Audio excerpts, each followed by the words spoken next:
Então, qual que é o nosso objetivo aqui hoje?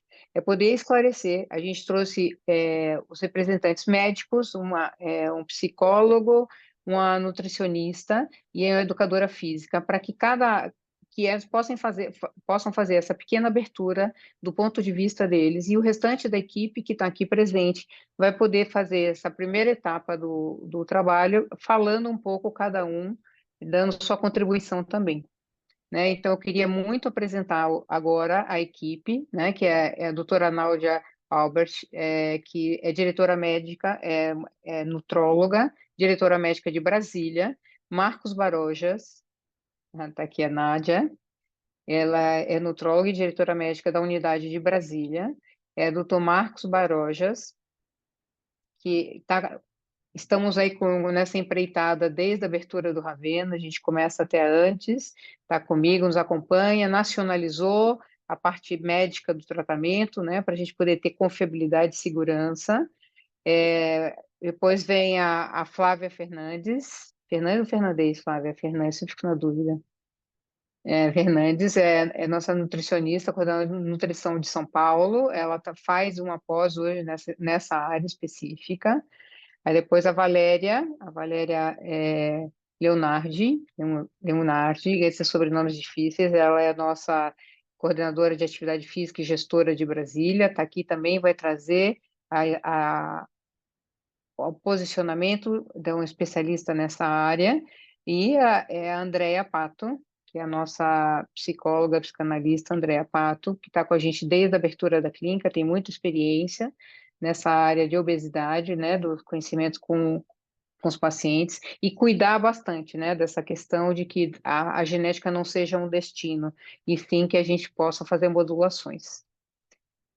Então, saindo agora dessa primeira apresentação, eu queria convidar a doutora Nádia, né, nossa nutróloga, diretora médica, para poder falar um pouquinho, né? Lembrando sempre que são 10 minutos.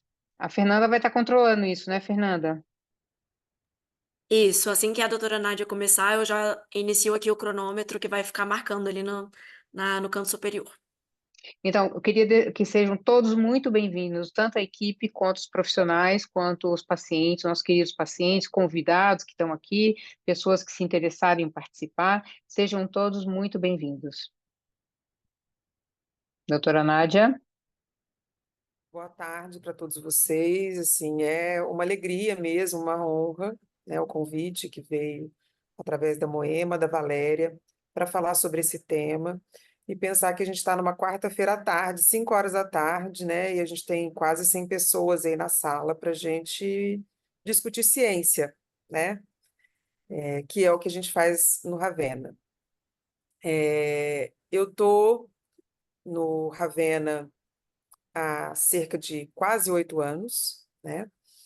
E nesse tempo a gente vê que a nossa forma de tratamento ela tem se aprimorado cada vez mais. O grande diferencial, eu acho, do Ravena é, além do atendimento integrado e integral ao paciente, é o acolhimento e o entendimento dessa doença crônica que é a obesidade. Se a gente falasse de obesidade há 10, 15 anos atrás, do ponto de vista médico mesmo, a gente achava que era associado a uma dificuldade de comportamento, uma lassidão, preguiça, e até uma conotação de falha de caráter, digamos assim, para o paciente com obesidade. Hoje em dia, a gente sabe de todas as interrelações, né, de todos os fatores que atuam nas interrelações da perda e da manutenção de peso, principalmente depois que o paciente perde peso.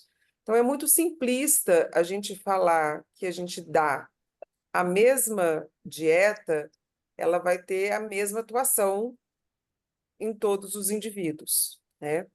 Então, eu acho que a nutrigenética, nesse tempo de clínica e nesses últimos anos, a gente vê isso nos congressos cada vez mais, de como que funciona, né, a combinação de nutrientes para indivíduos diferentes, né? Então, eu acho que é a área da ciência que estuda isso, né?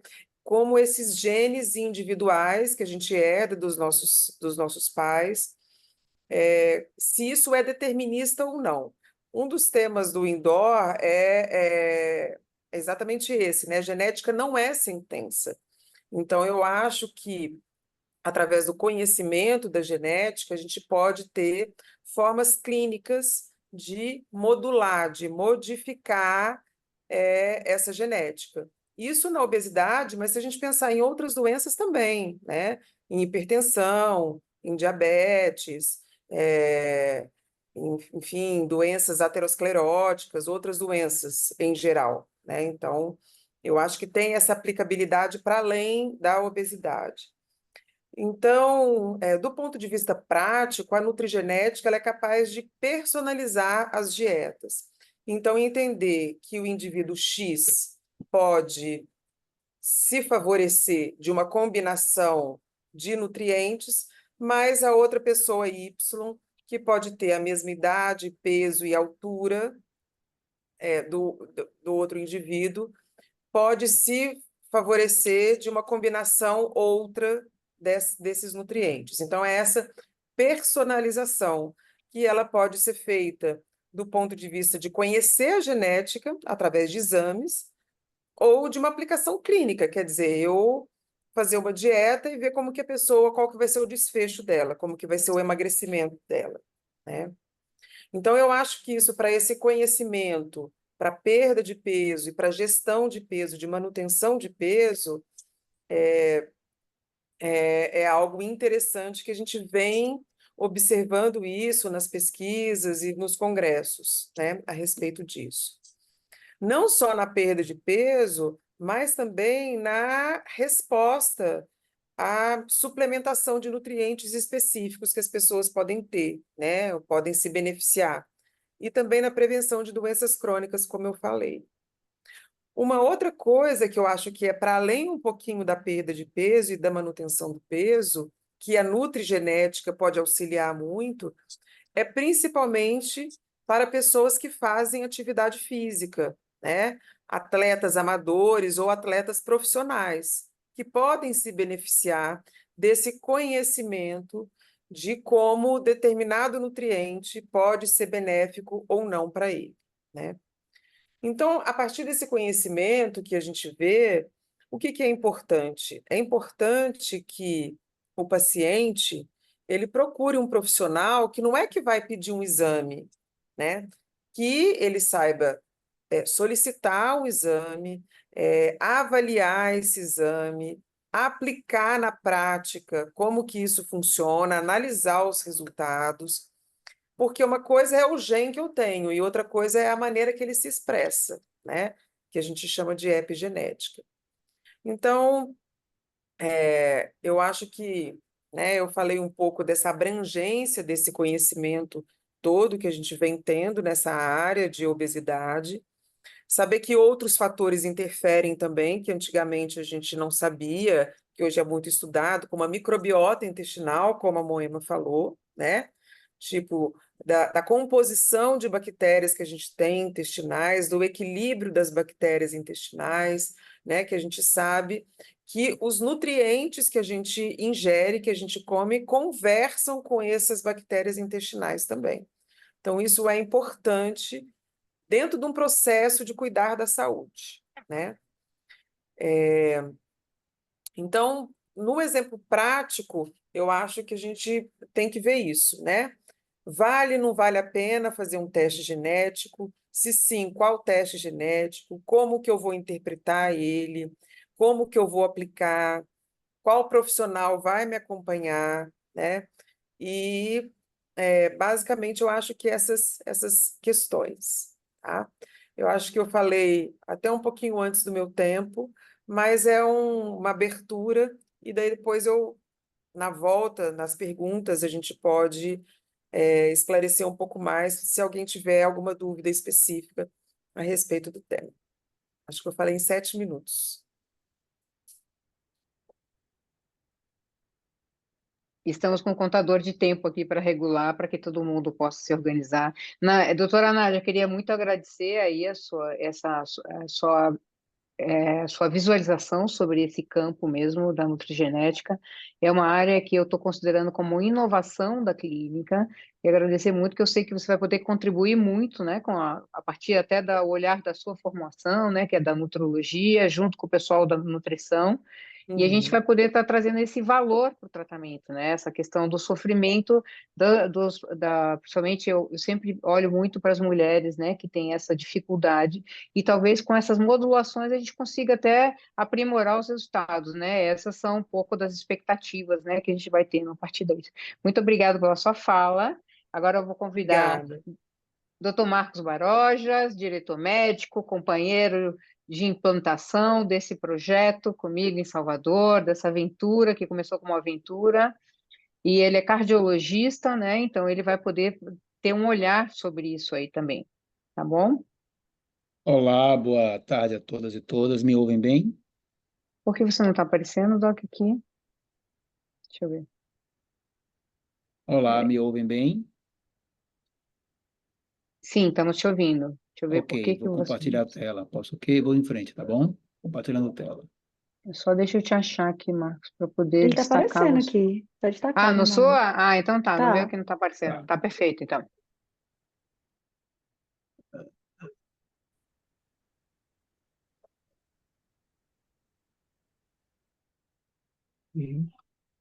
Vocês conseguem ver minha tela? Conseguem ver minha tela? Sim. Ok, vamos lá. Vamos aqui. Então, pronto. Peraí que eu tô... Tem algumas barras que ficam na frente da minha tela que tem que tirar aqui. Bom, vamos lá. Eu tiro aqui, já sei. Vamos lá. Então, bom, pediram para falar sobre a análise dos impactos da obesidade na saúde cardiovascular e a integração da nutrigenética no manejo de pacientes com doenças cardíacas. Eu declaro que tem um conflito de interesse com o tempo, vou trabalhar na Clínica Ravenna, porém farei de todos os esforços possíveis para impedir que os meus conflitos de interesses laborais interfiram na apresentação de dados que vou trazer agora. Bom, sobre a obesidade, em 2022, 1 em cada 8 pessoas no mundo vive com obesidade, um problema mundial, epidêmico. A obesidade em todo o mundo mais do que duplicou desde 90 e em adolescentes quadruplicou. Em 2022, 2.500 milhões de adultos com 18 anos ou mais tinham excesso de peso, desses quase 1 bilhão viviam com obesidade, 43% dos adultos com 18 anos ou mais tinham excesso de peso e 16% viviam com obesidade, e números muito alarmantes que a gente visualiza e sabe através do excesso de peso no mundo, um processo epidêmico ambiental. Bom, qual a importância da obesidade na saúde cardiovascular? É que as doenças cardiovasculares são a principal causa de mortalidade global, né, em adultos, né, após passar a fase de idade de adultos jovens, quando as causas externas são as causas mais comuns, né? Essas doenças cardiovasculares se manifestam das mais diversas formas, como AVC, infarto, doença vascular, doença renal, né? E a gente observa que há uma transição epidemiológica do início do século XX para o final do século XX, entrando no XXI, quando as doenças cardiovasculares, as neoplasias, ganham doenças que são consideradas crônicas, elas ganham um impacto muito grande. E por que a obesidade tem a ver, preocupa em relação à questão cardiovascular, em relação também à mortalidade? Porque existe um impacto do excesso de peso na mortalidade das doenças crônicas não transmissíveis, que é o que nós chamamos, e a gente vê nesse slide, nesse gráfico, que a prevalência, impacto, o percentual de comorbidades em relação do peso, em relação como ao falecimento por diabetes, doença coronariana, neoplasias também e Doutor AVC. Marcos, vou te Alô? interromper um pouquinho. Eu acho que o slide não está avançando, o pessoal está comentando. Só tá aparecendo o primeiro slide. É, Desde o... Eu estou no 7º slide. Está pausado. Ok.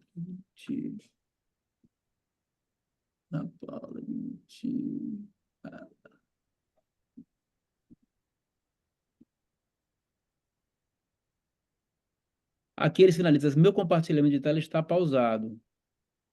Eu acho que você Eu tem que não... clicar no reproduzir ali em cima da tela, não é não? Colocar modo apresentação, hein? Tem Modo que colocar. apresentação, não está aparecendo o modo apresentação. Onde É. fica isso? Alguém pode Ali me em ajudar? cima, Ali, o reproduzir. Ali, acho que tem um reproduzir, uma flechinha em cima, Marcos. Tem um reproduzir lá em cima.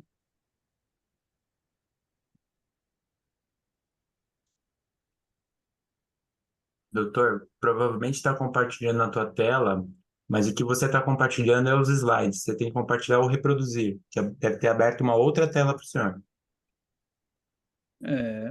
compartilhar com o som do videoclipe. Voltei atrás, vou para frente. O que vocês veem agora? Igual. Tira o compartilhamento e compartilha de novo. É a Fernanda que está compartilhando? Era o Dr. Marcos mesmo, mas eu acho que é melhor eu compartilhar. Deixa eu abrir É. Não, aqui. foi o seguinte, não tem problema não. Eu falo sem slide, não tem problema não. A vida é essa. Ok, vocês me ouvem bem? Sim, Pronto, vamos falar então. Vamos conversar em vez de falar de aula, tá tá certo? bom. Então, voltando, qual é o impacto da obesidade em relação à doença cardiovascular? É porque a obesidade ela tem um aumento crescente e além das condições que a gente entende que a obesidade traz de risco, como sobrecarga articular, doença do refluxo, alterações, como se diz, hepáticas, existe uma alteração em relação à inflamação.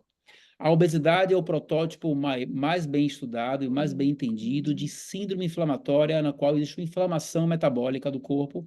Essa inflamação metabólica ela traz uma alteração do mecanismo da homeostase do metabolismo lipídico e glicídico, ou seja, do colesterol e do açúcar, além de outras condições como a pressão alta.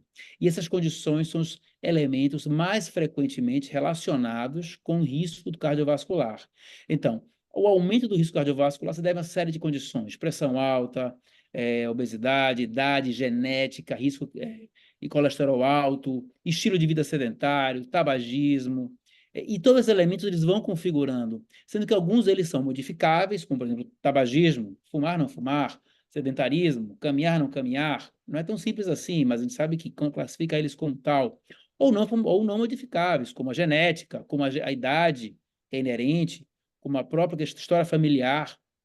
E esses elementos, eles trazem um tema porque a obesidade, ela altera a série de hormônios, como a leptina, insulina, peptídeo YY, a calocistoquinina, GLP-1, a grelina, que fazem uma desregulação metabólica na qual alteram, no ciclo negativo, apetite, como se diz, gasto metabólico, hábitos alimentares.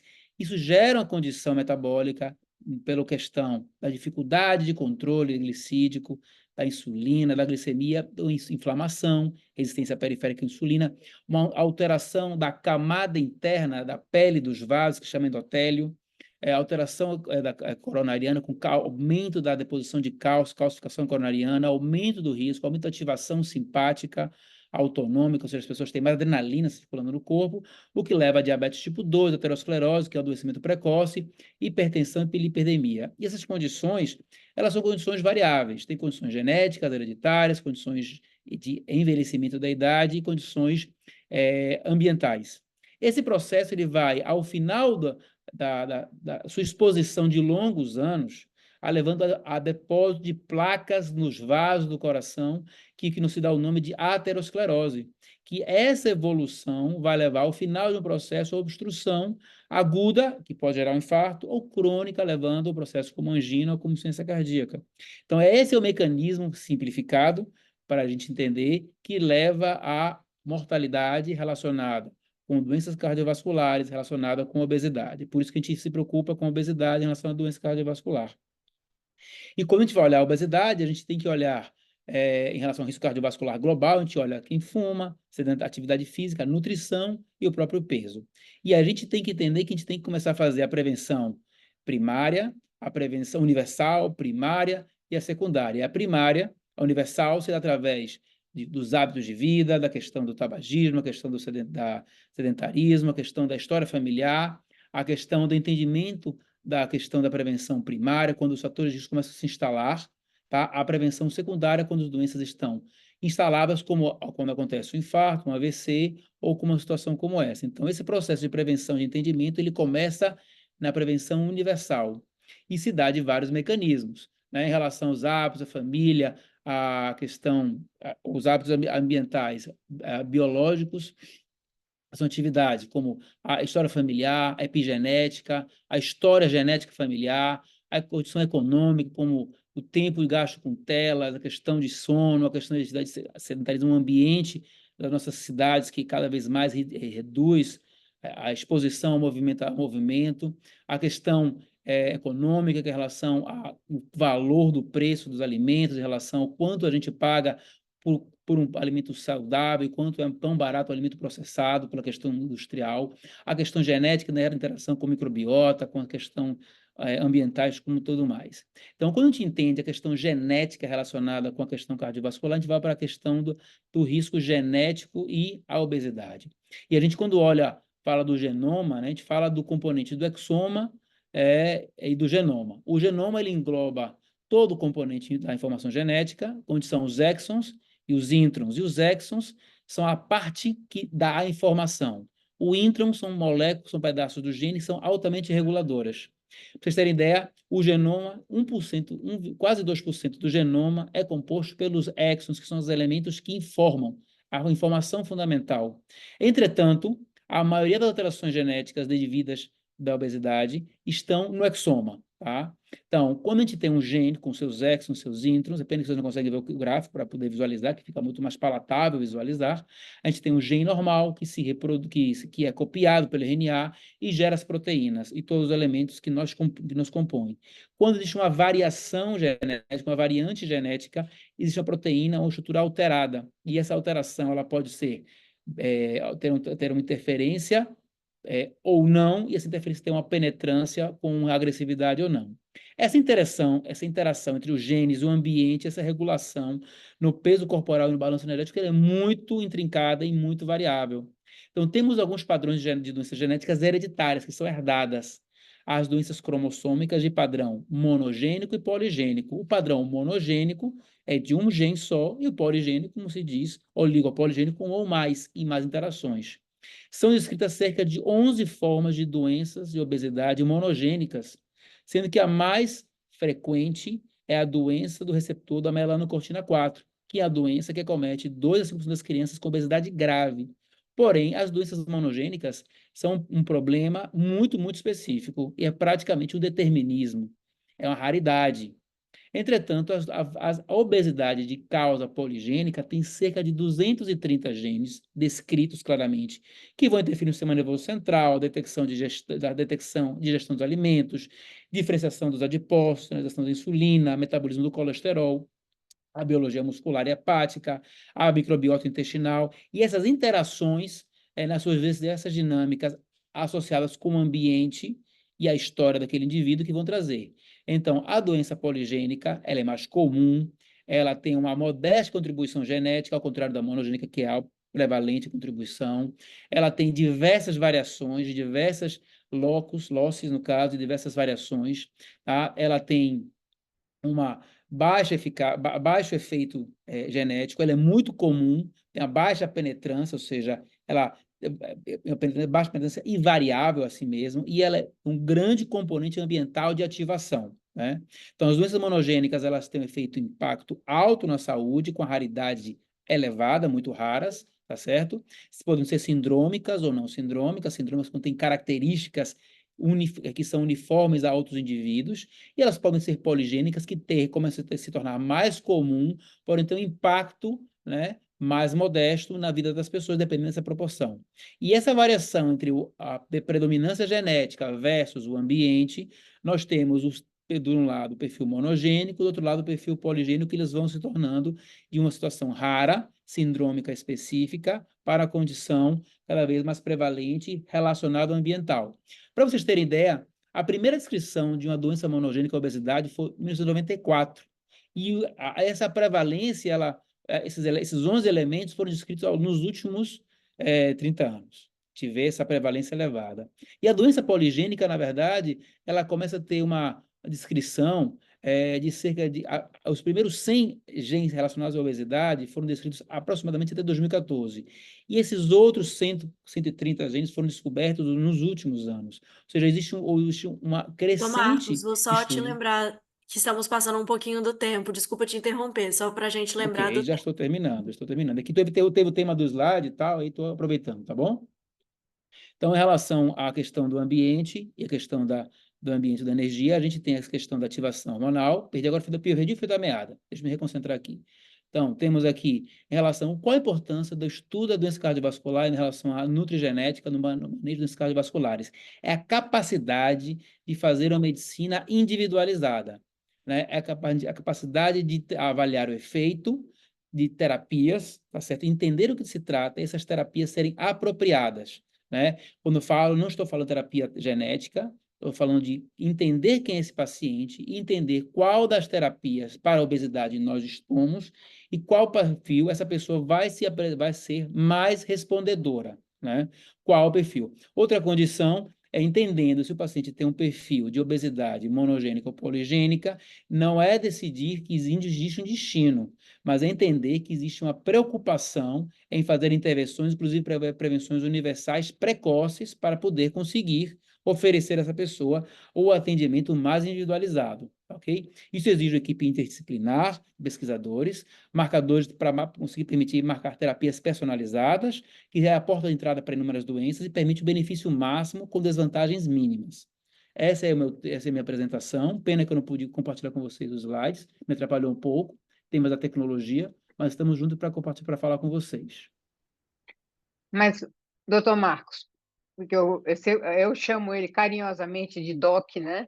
Então, a gente tem essa troca. Muito obrigada pela sua apresentação, bastante, com um caráter técnico super importante, né? Muito obrigado, está dividindo isso aí com a gente, mesmo essa questão dos slides, mas deu para transmitir aí toda a sua fala. Obrigado, Doc. Agora a gente convida agora a Flávia, a nossa nutricionista de São Paulo, para poder fazer a apresentação dela. Vamos lá.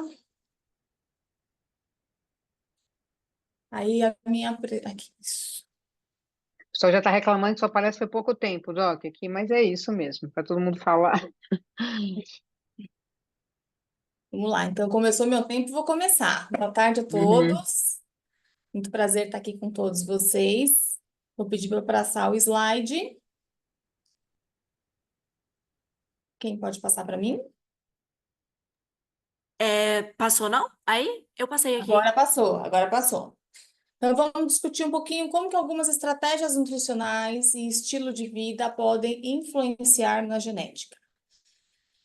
Então, metabolismo e gasto energético, nós temos indivíduos com diferentes variantes genéticas que podem ter taxa de metabolismos variáveis e diferentes eficácias na utilização de energia. Então, o que isso significa? Não tem a ver só com aquele número do metabolismo que a gente vê na bioimpedância, mas a forma como eu vou ter a utilização do meu gasto de energia. Então, dependendo da alteração de um gene, eu posso ter um metabolismo que poupa energia. Dependendo do outro gene, eu vou ter um metabolismo que tem um consumo energético mais acelerado. Resposta à dieta. Então, o que a gente consegue individualizar aqui, trazendo um pouco para o nosso tratamento da clínica? Nós temos certos genes que podem influenciar como o nosso corpo vai responder aos macronutrientes. Vamos dar um exemplo fácil: café. Pessoas que são alta-metabolizadoras de cafeína são aqueles indivíduos que podem consumir o café à noite e isso não impacta no sono. Quem é baixo metabolizador de cafeína, muitas vezes não pode nem consumir uma xícara de café no período da tarde, que isso já vai influenciar no sono. E isso a gente consegue trazer também sobre a questão dos macronutrientes, carboidratos, proteínas e gorduras. Então, muitas vezes na dieta, eu posso consumir colágeno descenso? A gente fala não, por quê? Porque a gente está em déficit energético, o corpo vai utilizar esse colágeno como fonte energética. Agora, se eu sei que o meu corpo ele é autometabolizador de proteína, ou eu tenho alguma alteração de um gene que pode influenciar na questão de firmeza, elasticidade da minha pele, então muitas vezes vale a gente repensar se vale ou não a gente colocar como um substituto, por exemplo, uma outra suplementação específica. Sensibilidade à saciedade. Então, a gente tem dois genes que estão relacionados a saciedade, é o MC4R e o LPR, que são genes relacionados ao controle do apetite e saciedade. Então, como a doutora Nádia falou no começo, por muitas vezes... Não, ainda não precisa passar ainda, tá? Obrigada. Como a doutora Nádia falou no começo, muitas vezes a obesidade era dita como uma falta de vontade ou como um grande, né, comedor. Mas hoje a gente sabe que alguns indivíduos apresentam alteração nesses genes. Então, eu sabendo que eu posso ter um polimorfismo de um gene que vai ter uma dificuldade em controle do apetite, eu consigo individualizar muito mais a minha dieta para eu tentar fazer a modulação desse gene. Resposta à atividade física, então alguns indivíduos são mais propensos a algum tipo de modalidade do que os outros, eu acho que depois essa parte eu vou deixar mais para a Valéria, mas o que a gente pode trazer para o nosso tratamento? Então, se o meu metabolismo, ele é modificável e eu respondo bem a um exercício de alta intensidade, por que eu vou manter durante o processo de emagrecimento só um exercício de fortalecimento? Então, dependendo da alteração do gene que eu tenho, e se o exercício pode, e com certeza vai fazer essa modulação, é legal a gente individualizar também a prática esportiva. E a predisposição à obesidade, então, trazendo aí a questão que a genética não é destino, não significa que eu tendo a resposta, que eu tenho um gene que é obesogênico, que obrigatoriamente eu vou desenvolver e trabalhar com essa obesidade. Claro, né? Para que eu preciso saber se eu tenho um gene relacionado à obesidade, se eu já estou lutando aí com o meu peso há muito tempo, mas a gente consegue fazer essas modulações. Pode passar para o próximo, por favor. Então, nós temos aqui alguns genes que são os mais específicos relacionados à obesidade. FTO, ele é um gene que sinaliza o risco de obesidade e resistência à perda de peso.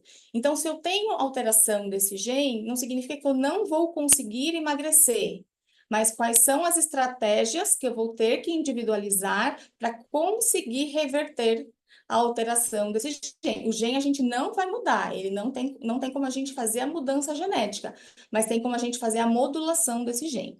O MC4R, ele está relacionado ao controle do apetite, controle do peso e saciedade. PPAR-gama e o ADIPO-Q são dois genes relacionados ao metabolismo de lipídio. Então, isso significa que se eu tenho uma dificuldade de metabolizar esse lipídio, são pacientes que vão ter um fator inflamatório aumentado, eu vou ter uma relação do colesterol aumentado, e muitas vezes isso pode ajudar também na questão da doença cardiovascular e também a resposta insulinêmica. Então, esses dois genes estão relacionados à parte de insulina. E o que eu posso fazer? Então, se eu sei que eu tenho uma predisposição para diabetes, como que eu vou fazer essa modulação para conseguir reverter essa resposta insulinêmica? E o LPR, ele é responsável pela regulação do apetite e do gasto energético. Pode passar e eu vou tentar acelerar mais um pouquinho para dar tempo de eu falar sobre todas essas variantes. Então, por exemplo, o gene FTO, ele é o gene mais estudado e que tem maior relação com o risco de obesidade e resistência à perda de peso. Então, quando eu tenho alteração desse gene, a essas variantes genéticas, são indivíduos que tendem a ter uma maior ingestão calórica, e principalmente por alimentos ricos em gorduras e carboidratos, até pelo próprio perfil dessa alteração, que está relacionado ali ao aumento do apetite. Eu acabo trazendo dois estudos que relacionam o exercício de alta intensidade, é uma das estratégias para fazer a modulação desse gene, o uso de alguns fitonutrientes, suplementações para a gente diminuir o processo inflamatório, como o ômega 3, redução energética, então dietas com baixo déficit energético e, em alguns casos, jejum intermitente. Nem em todos os casos, jejum intermitente, porque dependendo da alteração do gene, se tem algo relacionado mais à questão de saciedade, aí eu preciso tentar modular ali de outra forma. Pode passar. O gene MC4R, então, ele é um gene que faz a regulação do apetite e controle do peso. Essa variante, ela pode levar a distúrbios do controle do apetite, resultando numa maior ingesta alimentar. Então, são pessoas que têm o padrão beliscador. São pessoas que vão fracionando a ingesta alimentar ao longo do dia. Ah, porque eu não consigo ter um controle. Ah, porque eu tenho fome ao longo do dia. Não tem a questão comportamental, mas tem uma pequena parcela que também tem a ver em relação ao consumo, né, desse padrão alimentar. Como a gente consegue fazer a modulação desse gene? Então, alimentos ricos em fibras prebióticas, porque são fibras que vão alimentar as bactérias boas do nosso intestino. Polifenóis, está escrito pilifenóis aqui, desculpa esse erro. Então, como eu tenho ali um gene que tem essa questão, né, de favorecer a dificuldade na saciedade, eu preciso diminuir o processo inflamatório e fazer a modulação do processo de detoxificação. Aqui tem outro erro também, desculpa que não fui eu que acabei transcrevendo essas informações. Detoxificação é o processo, né, de limpeza do nosso metabolismo. Algumas outras suplementações, como ácido oleico, EPA, DHA, vitamina A, e outros suplementos aí que podem favorecer essa modulação. Pode passar para o próximo. Flávia, acaba aí os slides. Acabou os slides? Não, mas tinha Isso. o do PPAR, mas tudo bem, vamos lá. Então, o PPAR, ele também ele tem uma função, né, de regular o metabolismo lipídico e resposta da insulina, da mesma forma como o outro gene do adipo-Q. Então, são dois genes que têm um metabolismo um pouco parecidos, e a forma de a gente fazer a modulação, um é com a relação da atividade física, outro é com a diminuição da resposta inflamatória. E o último gene, que é o LPR, o LPR, ele é o receptor da leptina. Então, a leptina, ela é um hormônio liberado pelas células de gordura e elas vão exercer algumas funções: controle do apetite, diminuição da ingesta de alimentos, regulação de metabolismo, promovendo a manutenção do peso e a estimulação do gasto energético, favorecendo aí a perda de peso.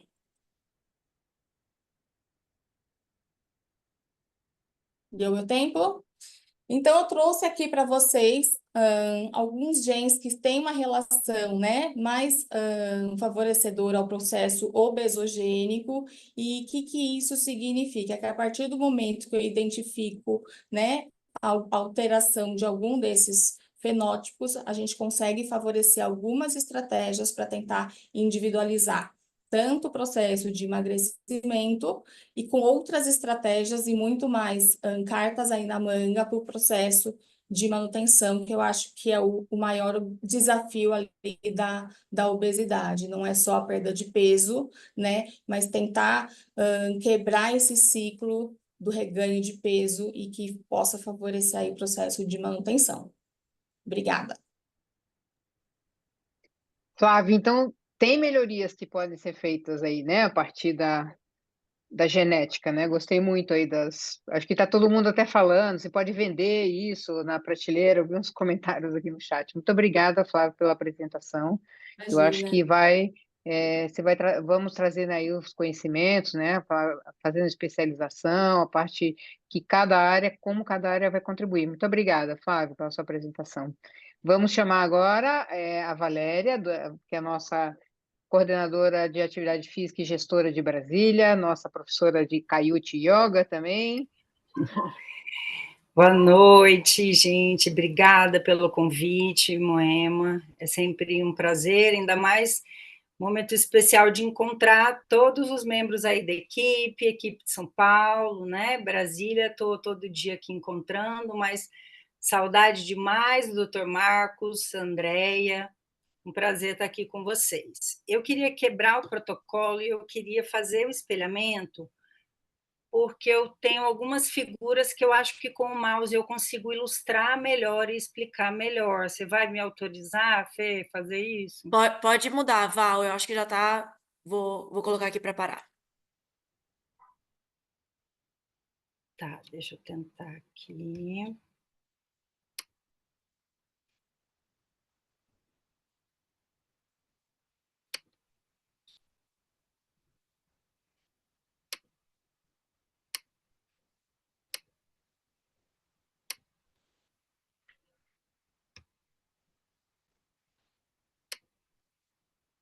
Vocês estão vendo minha tela? Estamos, Val. Pronto. Deixa eu fazer um teste aqui. Dá para ver também meu mouse aqui, né? Essa bolinha, né? Dá. Ótimo. Então, vamos lá. Estou aqui representando, né, todos os profissionais de educação física que atuam nas unidades aí da clínica, a professora Cláudia, Tiago lá em São Paulo, toda a minha equipe aqui, e vim então falar um pouquinho da importância do exercício físico no controle da obesidade e como a nutrigenética pode ajudar a otimizar os programas de exercício. Então, vamos lá falar da importância do exercício físico no controle da obesidade.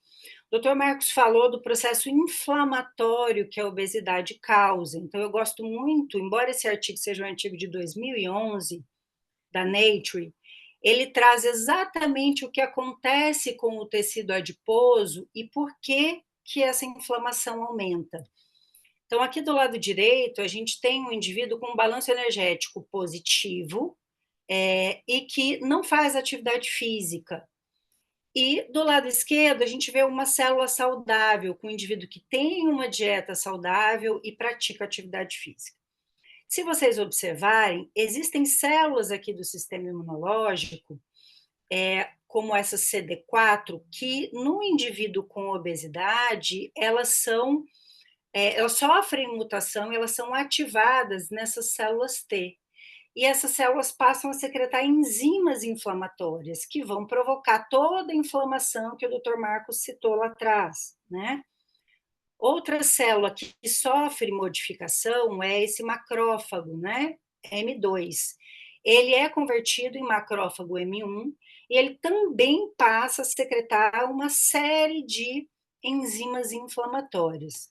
Então, todo esse processo inflamatório provocado aí na obesidade vai provocar as doenças cardiovasculares, que o Dr. Marcos citou, vai provocar a resistência à insulina, que Flávia acabou de dizer, levando ao diabetes, né?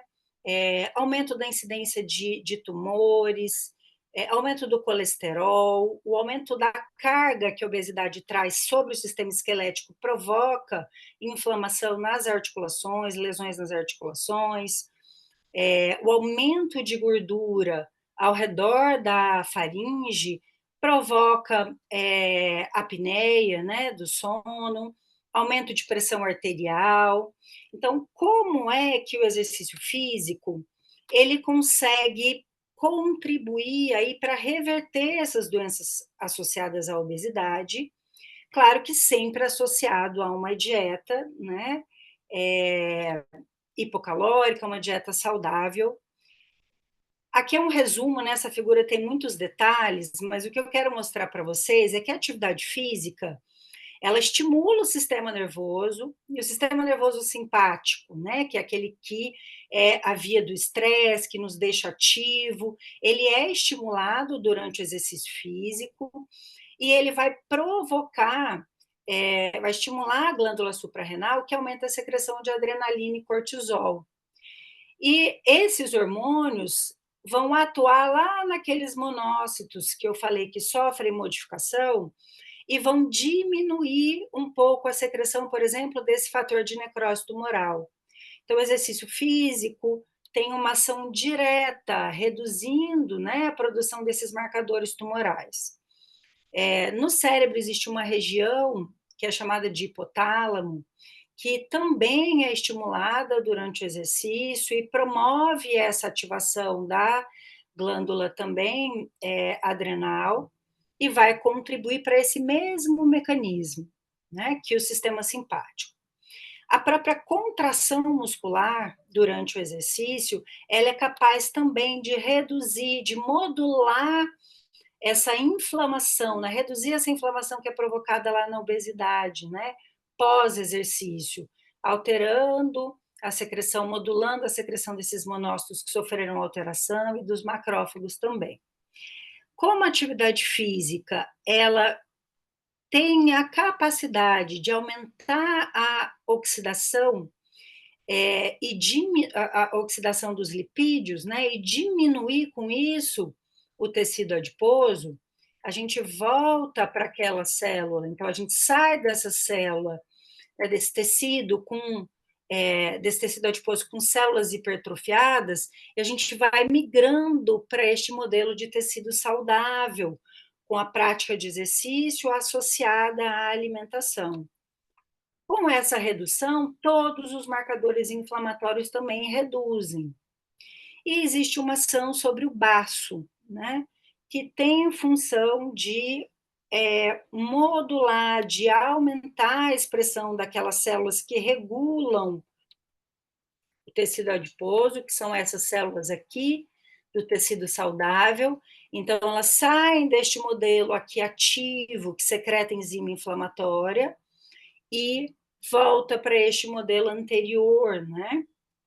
Então, aqui a gente consegue mostrar que o exercício físico, ele modula, ele controla todo o processo inflamatório que é causado pela obesidade, dessa forma, diminuindo o risco, né, das doenças associadas à obesidade, e ele também é capaz de reverter esse quadro quando ele gera essa oxidação dos lipídios, sempre associado, né, a uma dieta, né, de preferência aí com restrição calórica. Bom, como o exercício ele pode otimizar, né, ou melhor, a nutrigenética pode otimizar os programas de exercício físico. Eu trouxe aqui algumas situações. Um indivíduo, quando ele entra em atividade, que ele vai aumentando a intensidade da atividade, então vamos pensar aqui que o indivíduo começou a caminhar e ele vai evoluindo para uma corrida durante esse tempo de exercício físico. Com o aumento da intensidade, o músculo precisa de mais glicose, de mais açúcar, né? Esse músculo, então, ele começa a consumir mais energia para a contração muscular. Como é que isso acontece? Durante o exercício, há um aumento da expressão de uma proteína transportadora de glicose, né? Que são os glúteos. Essas proteínas, eu coloquei aqui um videozinho, elas são inseridas na membrana celular e elas facilitam a entrada do açúcar no músculo para que ele seja utilizado. Então, a gente tem aí a modulação e o aumento da expressão gênica dessas proteínas. Então, o exercício físico aqui, eu mostro para vocês um exemplo, né, de estímulo a esse aumento de transcrição e de síntese proteica para a formação desses receptores, que precisam estar aumentados durante a atividade física para que a gente consiga captar mais glicose. Coloquei aqui um outro exemplo, que quanto mais o indivíduo ele é treinado, maior vai ser a expressão de uma proteína transportadora de lipídios para dentro da mitocôndria. Então, dentro das células e da célula muscular, nós temos uma organela, né? Nós temos um compartimento dentro da célula que é capaz de quebrar, de metabolizar, de oxidar os lipídios. Então, existem artigos que falam que os indivíduos mais treinados, né, de forma crônica, eles têm uma melhor oxidação de lipídios. Por quê? Porque na parede aqui dessas mitocôndrias são aumentadas, há um aumento da expressão de proteínas que levam a gordura para dentro, para que a mitocôndria possa oxidar e metabolizar essa gordura. Então, coloquei aqui 2 exemplos, diante do nosso tempo curto, eu trouxe esses 2, mas a gente poderia falar de mais, né, outros estímulos. Bom, vamos agora tentar linkar, então, o exercício com a dieta, com a alimentação. Então, a gente já acabou de ver aí 2 exemplos de que o exercício físico ele é capaz de promover a expressão gênica, né? E a Flávia citou que a alimentação ela é capaz de modular, de melhorar, né, essa função celular também. Então, quando as 2 intervenções estão associadas, a gente potencializa essa resposta. Trouxe aqui 3 artigos A Flávia citou, por exemplo, a função do ômega 3. Existem artigos que falam que atletas, né, de alto rendimento, ou mesmo idosos praticantes de atividade física, que quando fazem uso do ômega 3 associado à prática, isso parece atenuar o processo inflamatório, né, pós-exercício, porque o exercício ele gera lesão na musculatura, né? O processo de contração quebra proteínas ali dentro desse tecido muscular e isso gera um processo inflamatório. Então, esse processo inflamatório, aquela dor ali pós-treino, né? Isso pode ser atenuado com o uso de ômega 3. Concentrações, né? Como utilizar, isso tudo aí é com seu nutricionista. A Flávia aí pode dizer as dosagens, e acredito que isso seja muito individualizado.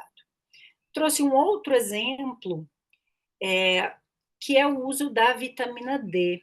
Ela parece melhorar a resistência aeróbica, melhorar a potência anaeróbia e melhorar a força. O que é a resistência aeróbica? É a capacidade do indivíduo se manter numa atividade cíclica, por exemplo, pedalando ou correndo, mas numa corrida que não é tão intensa, não é uma corrida de 100 metros, né? A resistência aeróbica, por exemplo, a gente vê na maratona. Então, o uso de vitamina D parece melhorar a performance desses atletas durante a prova, né? E melhora a potência anaeróbia. Então, potência anaeróbia é a corrida de 100 metros. E melhora a resposta à força. Então, o indivíduo melhora a força. A gente tem o estímulo do exercício que é potencializado aí com a associação, né, de uma vitamina. O exercício de força, especialmente, a musculação, né, os exercícios de resistência que a gente levanta uma sobrecarga, eles tendem a provocar hipertrofia muscular, aumento da massa muscular, aumento do tônus, a gente sente uma rigidez maior na musculatura, e com o treinamento crônico, a gente percebe que a cada evolução de treino, a gente tende a conseguir aumentar as cargas levantadas, isso indica um aumento de força. Existem trabalhos que mostram que o uso desse suplemento, a creatina, associada a um treino de força, potencializa a hipertrofia muscular, potencializa esse ganho de força.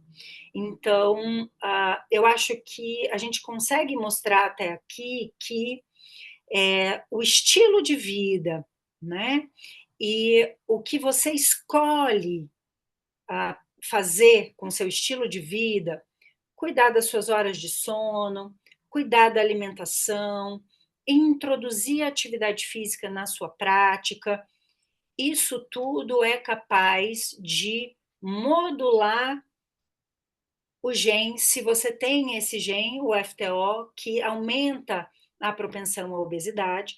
E o exercício físico, não coloquei aqui, mas a atividade física tem trabalhos que mostram que o exercício físico modula esse gene.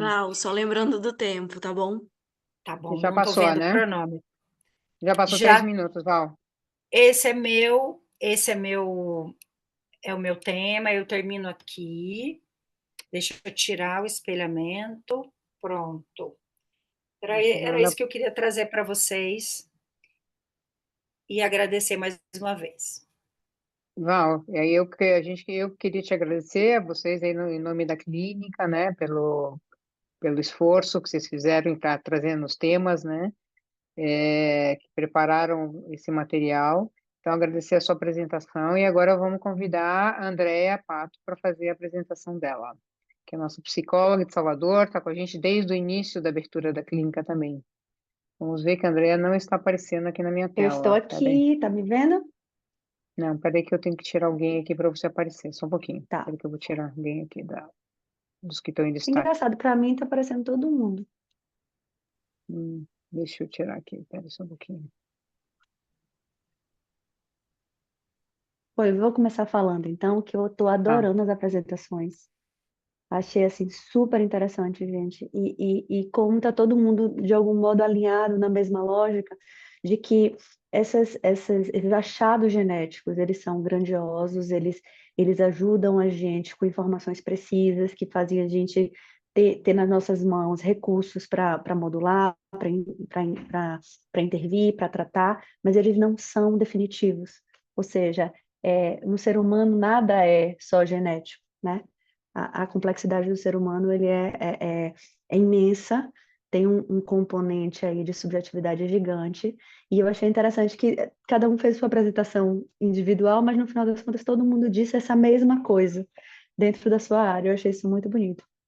Então, eu vou começar a minha fala trazendo, então assim, nesse sentido eu vou para um lado, depois eu vou para o outro, porque esses dois lados são fundamentais, né? O lado de que sim, a genética é real, ela é concreta, ela diz alguma coisa, ela afeta alguma coisa, mas ela não é tudo. Vou começar falando dessa coisa do todo tratamento psíquico, né? Todo sintoma psíquico, tudo que a pessoa vem tratar com psicóloga, na clínica, no consultório, seja lá o que for, e principalmente, eu acho, isso fica bem evidente no nosso tratamento aqui na obesidade, ele chega com uma ferida narcísica muito grande. O que que isso significa? Sempre aparece com a sensação de que eu sou ou fiz alguma coisa que eu não deveria fazer. Que a ideia que eu tenho de mim mesmo não comporta ou não aceita esse jeito que eu me comporto. Então, eu acho que eu deveria me comportar de um jeito tal, mas eu insisto em me comportar de um jeito do outro jeito.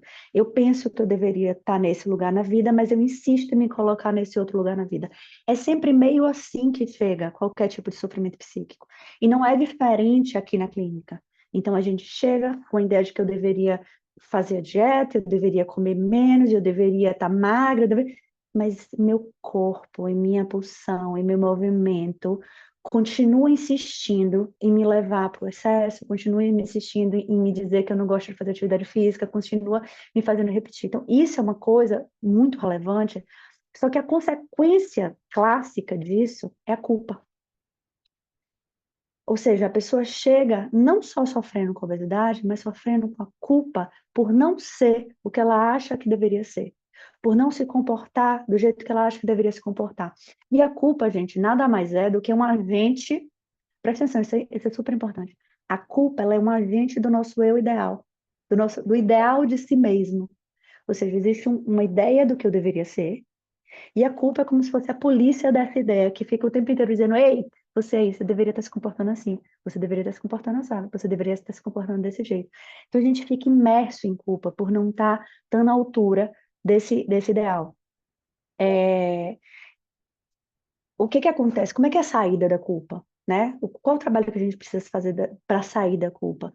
É entrar na responsabilidade, que parece aos ouvidos leigos que é a mesma coisa, culpa e responsabilidade, mas são coisas radicalmente diferentes. Porque a culpa está a serviço desse ideal, a culpa diz: você poderia ter feito diferente, mas você não fez porque você fracassou, porque você foi impotente, porque você foi incompetente. Uma responsabilidade adulta diz: há limites para que eu seja todo inteiro, há limites para que eu seja todo ideal. Eu efetivamente não banco de outro jeito e eu vou assumir, me responsabilizar pelo que é possível que eu faça. Nesse sentido, o conhecimento genético é um recurso muito importante para a gente sair da culpa para a responsabilidade. Porque o conhecimento genético, ele diz: olha só, efetivamente, para você, especificamente para você, era muito difícil ter feito diferente. Ou era muito difícil ter tido um resultado diferente. Olha aqui esse componente genético que mostra isso. Entretanto, isso não te exime na culpa de se responsabilizar pela sua genética. Porque, em última instância, nós somos todos responsáveis pela nossa genética. Enfim, já estou vendo se tem 5 minutos. Gente, eu achei que eu ia ter pouca coisa para falar, já passou e eu não falei nem metade do que eu quero falar. Bom, então, é nesse sentido. Então, eu vou sair dessa culpa e vou precisar entender que assumir a responsabilidade por essa genética. O que eu posso fazer a partir dessa genética? Uma condição radical. Qual é a questão da nossa relação com o corpo, né? Essa é uma coisa que eu falo sempre nos meus grupos. A gente não é um corpo, mas a gente tem um corpo. A gente habita um corpo que tem uma genética, que tem um funcionamento, que tem uma estética, que tem um traço. E a gente vai precisar tomar esse corpo na formação do nosso eu. Isso é uma coisa muito doida, porque há sempre, e isso para todo mundo, magro, gordo, obeso, há sempre um estranhamento radical entre eu e o meu corpo. Sempre. Porque exatamente o meu eu, a minha subjetividade não é esse corpo, mas ele precisa passar por esse corpo para se constituir. É sempre uma coisa muito doida, muito estranha a relação do nosso corpo com a gente. E a genética é um componente fundamental disso, né? E a genética ela tem uma questão específica, que a genética ela sempre vem do outro, ela vem do sistema familiar, ela é uma herança, ela é uma coisa recebida. Então, passa por uma coisa, a genética ela tem uma característica muito específica, e que talvez seja essa uma das coisas importantes que eu quero falar aqui, que a genética ela tem uma coisa muito específica, que é o seguinte, ela passa por um pertencimento, ou seja, toda construção de singularidade e de individualidade e de autonomia que eu faço na minha vida, eu vou precisar partir de uma genética. E a genética tem a ver com pertencimento. A genética diz, você é parte de uma família, você é parte de um grupo. E qualquer coisa que você construa, precisa partir disso. Mas tão importante, na nossa experiência humana, tão importante quanto o pertencimento é a diferenciação. Ou seja, o pertencimento e a diferenciação são elementos tão importante quanto o outro na formação psíquica. Então, eu preciso, sim, saber do meu pertencimento, saber que eu sou parte desse pertencimento, que eu só tenho, vamos dizer assim, força e estrutura a partir de um pertencimento, mas que eu não sou igual a todos, que há algo sempre singular, há algo sempre no meu desejo, há algo sempre da minha autenticidade que é possível fazer a partir desse pertencimento. E aí essa diferenciação radical, essa singularidade radical. E é isso o tempo inteiro que a gente está falando aqui, né? Então, dito isso, essa discussão sobre os componentes genéticos e orgânicos da obesidade, né, além dessa questão óbvia de nos dar mais recursos de intervenção, ela abre uma possibilidade mais consistente desse atravessamento da culpa e da responsabilidade, e ela, ao mesmo tempo, nos coloca frente a frente com a possibilidade de cada um e com a nossa possibilidade de avanço a partir disso. Ou seja, não é um fracasso meu ou incompetência minha. Isso é uma dificuldade real e até fisiológica, mas que eu posso sempre me responsabilizar por aliviar nesse processo e me diferenciar do grupo, me diferenciar da herança, me diferenciar daquilo que eu recebi do outro. E aí, para complementar, já está chegando no final, George Forbes, eu não sei se vocês conhecem ele, provavelmente sim, ele é um psicanalista, né, que produz muita coisa, e ele tem feito um trabalho muito interessante na questão da genética, da relação entre psicanálise e genética. Inclusive tem um curso que eu não sei se ele estava dando ou já deu, mas sobre exatamente isso, psicanálise e genética. E eu achei tão interessante o conteúdo, né, que ele apresenta a partir daí, porque ele diz o seguinte: quando começou essa coisa do desvendamento do genoma, o que é que se supunha? Que a partir daí estaria tudo esclarecido, estaria tudo desvelado. Ele até usa a expressão, seria quase uma astróloga certeira, né, que ia contar o seu futuro e como é que sua vida estava predestinada a ser. Só que não foi isso que aconteceu, né? Com o desvendamento, vamos dizer assim, do genoma humano, não foi isso que aconteceu. A gente continua com muito mais perguntas do que respostas. Eu achei super interessante isso que Marcos falou. Achei assim, isso maravilhoso, quando ele diz assim, na verdade só tem, tipo assim, raríssimos casos de obesidade que são definidos por um gene, que, tipo assim, isso aqui define a obesidade. A maioria da obesidade é definida por milhões de tipos de genes, dependendo da interação de um com o outro, e se um tiver aceso ou não tiver aceso, milhões de coisas. Gente, eu achei isso tão interessante, porque fala exatamente disso. Ou seja, a gente pensou que ia estar tudo explicado, mas não está. E aí ele usa uma frase que eu achei interessante, que ele diz assim, que agora, depois dessa descoberta, né, do DNA, a gente tinha cientificamente comprovado que, no que diz respeito ao ser humano, nunca está tudo escrito, nem nunca estará. Isso é muito bonito. Isso é muito profundo, né? E aí a gente vê que, na verdade, muitas vezes quando a gente fala de um descobrimento genético, a gente pensa isso como realmente um destino, como uma definição definitiva. Mas não é, basta a gente ver os gêmeos idênticos que têm exatamente o mesmo DNA e que não adoecem da mesma forma. Porque, voltando a essa frase, com relação ao humano, nada, ou nada não, nunca estará tudo escrito. É impossível que esteja tudo escrito, porque o humano ele tem sempre essa distância radical, né? Acho que todos os animais têm, mas o humano, por causa da cultura, por causa da linguagem, por causa da subjetividade, isso é ainda mais violento. A expressão diz uma distância radical entre o genótipo e o fenótipo. E é aí que a psicanálise entra, aí que a nutrição entra, aí que a atividade física entra, para dizer o que a gente pode fazer nesse espaço, essa distância que sempre existe no humano entre o genótipo e o fenótipo, né? Deixa eu ver se tem mais alguma coisa para falar, a gente já passou o meu tempo.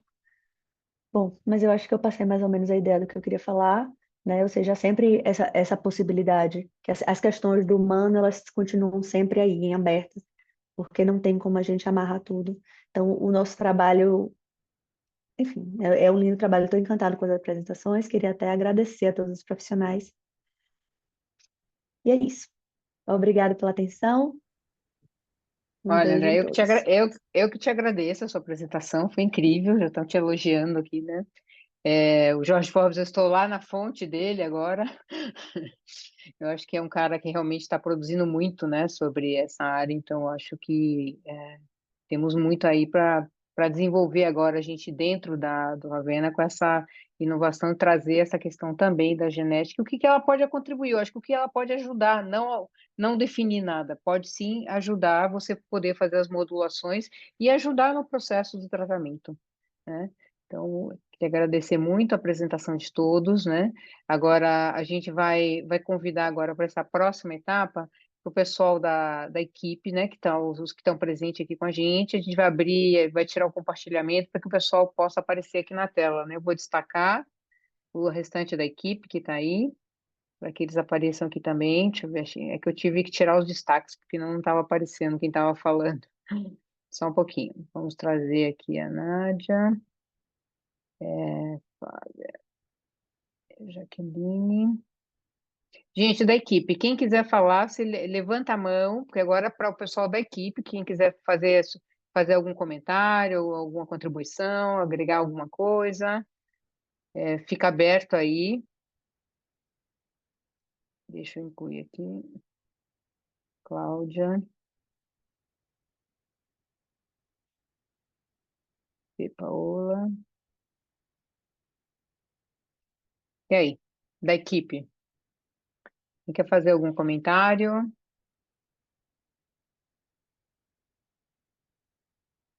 Laís, Thiago, quem eu estou vendo aqui? Estão me ouvindo? Eu tirei do mudo. Peraí que Sim, tirei, estamos te saiu, né? ouvindo. Estamos te Bom, boa ouvindo. noite, Thiago, gente. nosso. Conta que o Thiago é nosso professor aqui de São Paulo. Conta aí um pouquinho aí, Thiago. Bom, boa noite. Eu sou o Thiago, um dos profissionais de Educação Física da Unidade de São Paulo.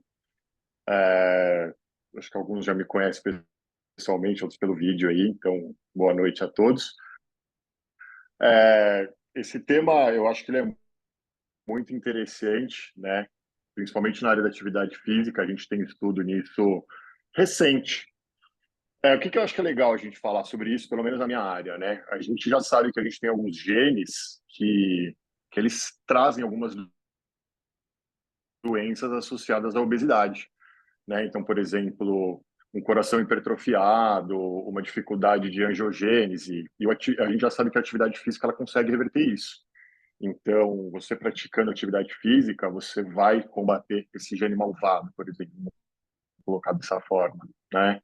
Então, como eu falei do caso da angiogênese, porque angiogênese, gente, é quando, conforme a gente vai passando o tempo, o nosso corpo vai envelhecendo, o sangue vai criando novos caminhos para circular pelo corpo, novos vasos sanguíneos. E a gente já sabe que o excesso de tecido adiposo, ele prejudica esse processo. E isso vai ter um impacto, por exemplo, no seu coração.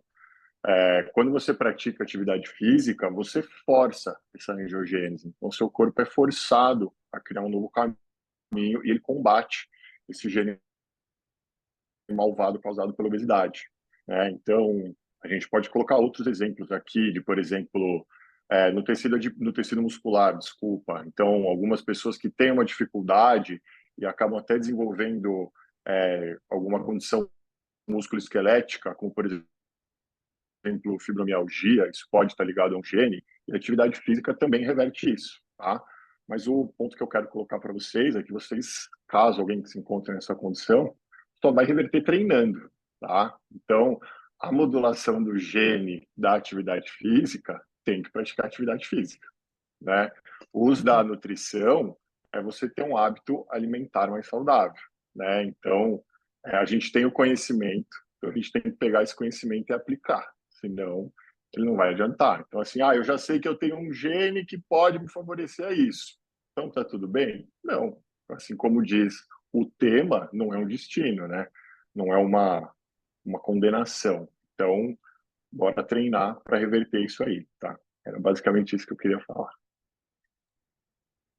Muito bom, Ti. O Marcos, é resposta a ele ou coloca na sequência? Olha a sequência, acho que Laís levanta a mão primeiro. Tá bom, então. Vamos lá, Laís. Nossa Nutri de Brasília, a baiana em Brasília. Boa noite, eu sou Laís Argolo, nutri importada de Salvador para Brasília.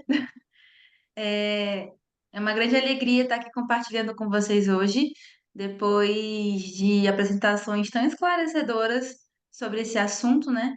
Que é uma inovação da ciência, são conhecimentos muito recentes, né? Como todo mundo trouxe, são estudos muito recentes que vão trazendo essa visualização da importância da genética na abordagem do tratamento da obesidade. E o que eu quero deixar aqui de comentário para os nossos pacientes é que a gente ouviu coisas muito importantes aqui hoje, mas a principal delas é o seguinte: a chave para modulação genética está na alimentação adequada, atividade física, uso dos nutrientes, hábitos de vida saudáveis, que são todas aquelas orientações que a gente recebe no início do tratamento, durante todo o tratamento, né? Do descenso, da manutenção e toda a proposta que se faz no tratamento do gerenciamento do peso. Que esse é o grande milagre, eu acredito, quando a gente fala da modulação genética, né? Que é aderir realmente a um estilo de vida que seja saudável, que esteja dentro do que a ciência coloca como uma saúde para o nosso dia a dia, né? Todos os nossos colegas da equipe técnica das unidades aqui presentes, colocam isso de forma brilhante e que felicidade ver tantos pacientes aqui presentes com a gente ouvindo essa mensagem, né? Que é tão bonita de se ouvir, que realmente o que faz a diferença é aquilo que a gente está aplicando todos os dias. Então, peguem todas essas informações que vocês ouviram aqui hoje, de forma colocada assim, tão bonita, tão esclarecedora, tão clara para os nossos ouvidos, e tragam isso para os nossos consultórios. Vamos conversar sobre a modulação gênica em tratamento, como isso pode melhorar o resultado de vocês. Tendo em mente isso, o que vai ser a chave da modulação gênica no tratamento de todos vocês é aquilo que a gente já coloca no dia a dia, né? Que é o estilo de vida saudável, estilo de vida adequado no gerenciamento de peso. Agradeço demais a presença de todos e a oportunidade de contribuir um pouquinho. Obrigada, Laís, pela participação.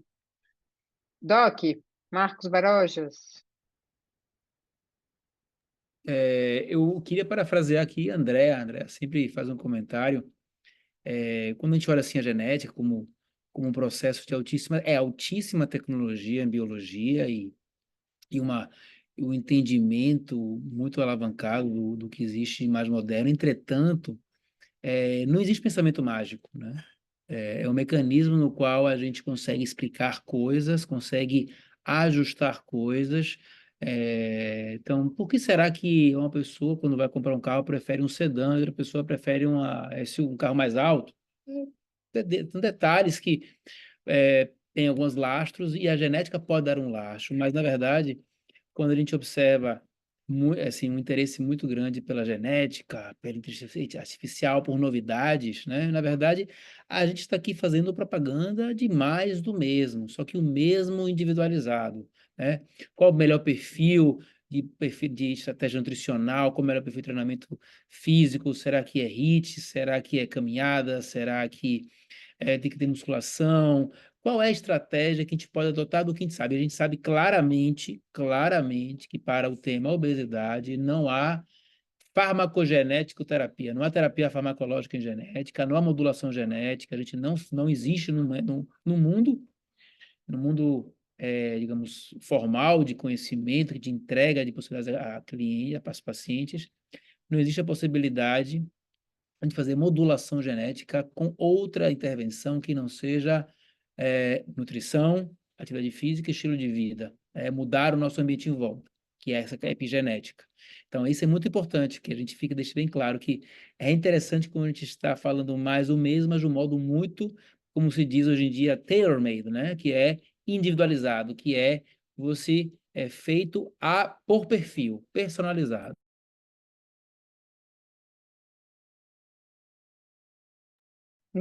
Muito obrigado, Marcos. Obrigada pela sua contribuição, pela sua fala, esse arredondamento aí no final. Cadê a Jaque, que estava com a mão levantada? Será que ela caiu? Não sei. Ela estava aqui de mão levantada. Acho que ela caiu.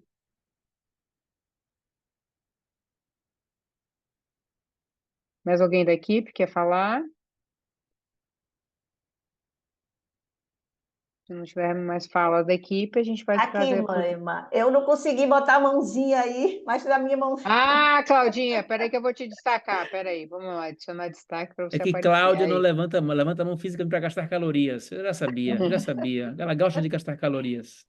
É bem a cara dela, né, Marcos? Pois é. A Cláudia é nossa coordenadora de atividade física de Salvador, né, que chegou revolucionando. O Ravena, quando entrou na clínica, né, Cláudia, houve bastante questionamento, inclusive lá em Buenos Aires, mas é isso. É o conhecimento que traz as mudanças, né? Vamos lá. E vejo com muito bons olhos, né, essa nova abordagem, porque, inclusive, para o paciente, eu acho que ele vai entender melhor até as diferenças quando um paciente está fazendo um exercício e por que eu não faço. Então, de forma até desde o início, no atendimento presencial, pelo perfil comportamental, ficava fácil da gente fazer essa distinção, mas havia muita cobrança. Por que fulano faz e eu não posso fazer? Então, é claro que a gente tendo agora vai facilitar para a gente, eu acho que também vai tranquilizar o paciente para que ele possa entender que agora é individualizado mesmo, né? Não é que a gente está fazendo distinção e considerando que um seja mais apto que outro, é a condição de cada um. Então, eu vejo assim com muito bons olhos e acho que vai ser uma ferramenta que vai facilitar na prescrição. Eu acho que aí sim a gente vai poder atender amplamente, né, ao desejo do paciente, ao que ele é capaz e o que ele pode também fazer, principalmente no emagrecimento, que, né, muitas pessoas reclamavam que podiam mais, que queriam mais, e a gente sempre ficava, né, num terreno de insegurança até, arriscando, mas eu acho que agora a gente vai com mais certeza. Eu acho que assim só vem a somar. Estou contente com essa nova abordagem.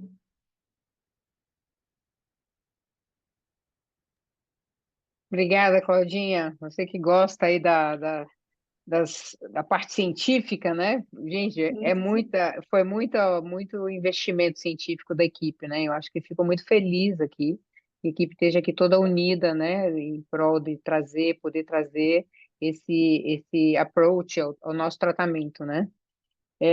Tem mais alguém da equipe que quer falar? Não tinha conseguido levantar a mão. A Jaque não conseguiu voltar, né? Não está aqui o nome dela na lista. Tá. Fê, você quer trazer as perguntas? Quero. Temos uma pergunta aqui por enquanto. Se o pessoal Hum. aí quiser mandar pergunta, ainda dá tempo. Mas é a pergunta da Carla Toscano para a Flávia. A pergunta dela é: qual atividade física seria mais eficaz para modular o PPARG, que a Flávia comentou sobre na apresentação dela? Força aeróbica. Então, essa é a pergunta da Carla Toscano. Alinha, não existe uma ideia em cima de um gene. Ali a gente está falando do gene da obesidade. A gente precisa avaliar também os genes em relação à questão do exercício. Então, algumas pessoas têm uma questão muscular mais apta para treino de força, outros para treinos aeróbicos de explosão.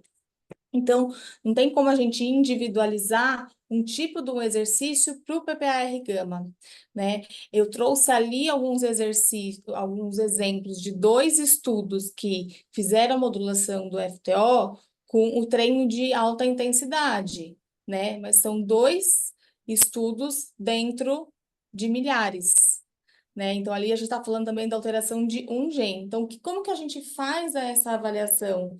Eu trouxe isolado, mas quando a gente fala em questão de metabolismo, a gente junta todos esses genes para ver qual eu tenho uma propensão de alteração maior. Porque eu posso ter uma parcela pequena de todos, não é tudo ou nada. Então, eu posso ter 25% do FTO. Isso vai ter um impacto obesogênico na minha saúde? Não. Agora, eu tenho 75% de PPAR-gama, então eu vou direcionar um pouco mais para isso.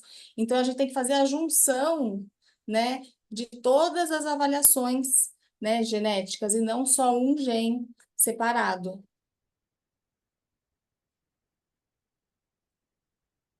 Ok, ok, Carlinha? E aí, Ficou Calitia, uma... mas eu posso te responder, que provavelmente água ajuda. Brincadeiras à parte. Bom, apareceram mais algumas perguntas para a gente agora. Ah, e a Jaque voltou. A Jaque, vamos trazer a Jaque Tá bom. primeiro, que ela tinha levantado a mão. Vai lá, Jaque.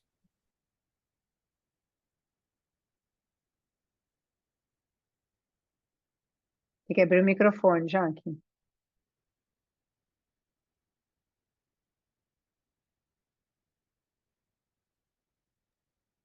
Não sei se ela tá. Ai. Aí, foi? Foi. Foi. Estão me ouvindo?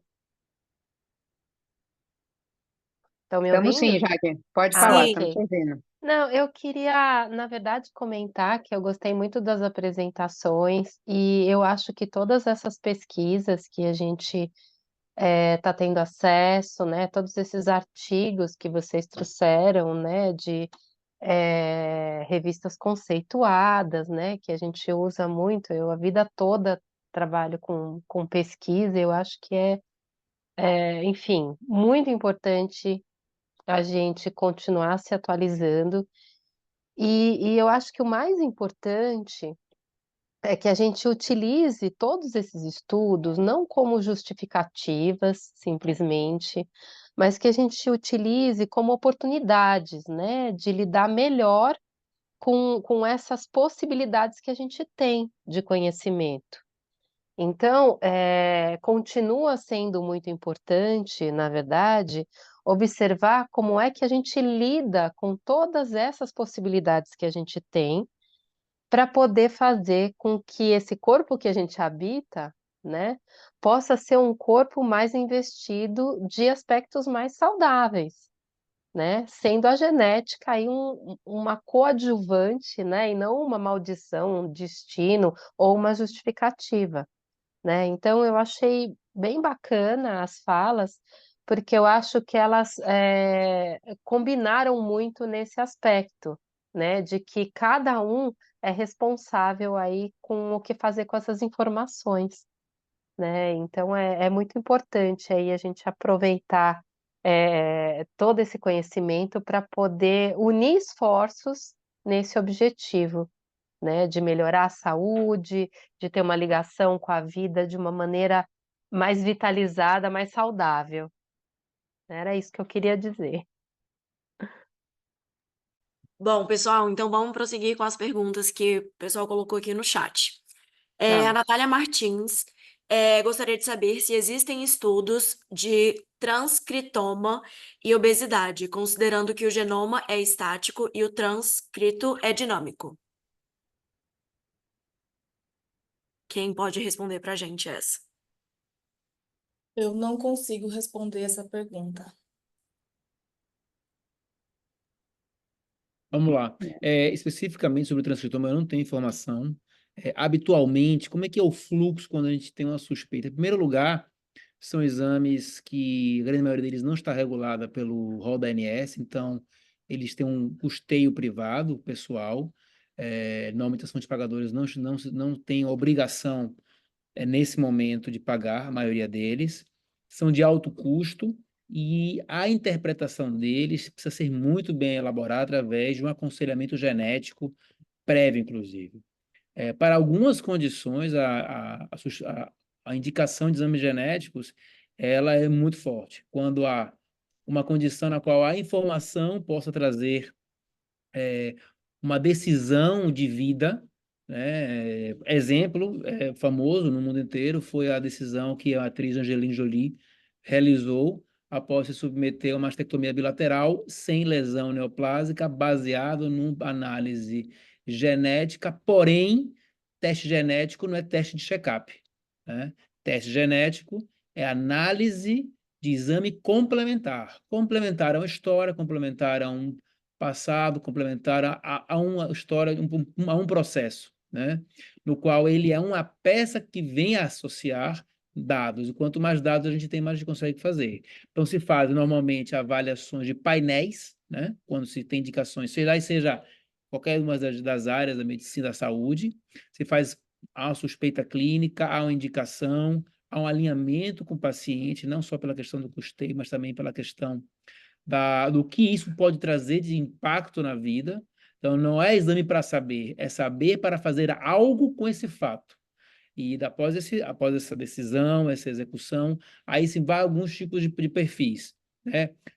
Primeiro se faz painel genético, se faz análise de alguns genes que estão entendidos, que podem estar relacionados com aquela condição clínica pré-determinada previamente, depois se avança análises mais elaboradas, como quando se faz análise de cariótipo, análises de exoma. O análise de genoma, ele é um processo, hoje em dia, viável, entretanto, de alto custo, com um rol de dados muito grande. Ou seja, quanto mais ampla a pergunta, menos dados eu tenho, mais perdido estou, eu vou saber mais informações. E essas informações podem me ajudar ou não.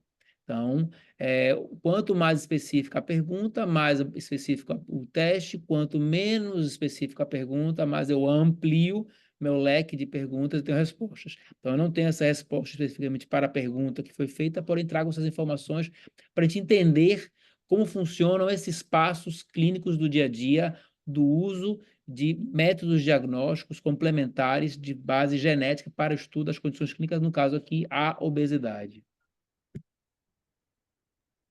Muito Ótimo, doutor obrigada, Marcos. doutor Marcos. Ai, desculpa, Moema. Não, pode falar, você pode trazer as perguntas, Fê, que Tá estão no bom, chat. vamos para a próxima, então.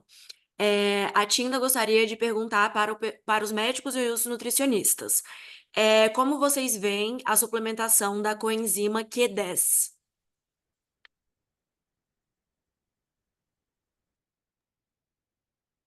Olha, Tida, dependendo da indicação, eu acho que a gente sempre também tem que pensar na individualização, porque só porque um suplemento é bom, a gente for fazer consumo, não vai caber a quantidade de suplemento dentro de um prato, né? Então, para que eu vou usar a coenzima Q10? Eu vou tentar evitar o sintoma colateral de uma estatina, ou eu estou usando a coenzima Q10 como uma forma de aumentar a biogênese mitocondrial. Então, tudo tem uma indicação. Então, eu não sei exatamente sobre o que você perguntou, mas eu acho que não é porque um suplemento é bom que eu vou fazer o consumo. Até porque hoje em dia a indústria, né, farmacêutica, a indústria de suplemento, ampliou muito essa diversidade de suplementação e muitas vezes eu não tenho o ativo na concentração que eu preciso. Então, eu posso ir ali na prateleira e escolher o que é bom e o que eu quero, e muitas vezes um ômega 3 que não tem uma certificação, ele pode conter metal pesado. Então, estou consumindo mercúrio, que é um metal pesado, achando que eu estou tendo benefício do ômega 3. Então, mesmo sendo uma suplementação que não vai trazer nenhum prejuízo à saúde, sem necessidade ou sem indicação clínica, eu não vejo necessidade.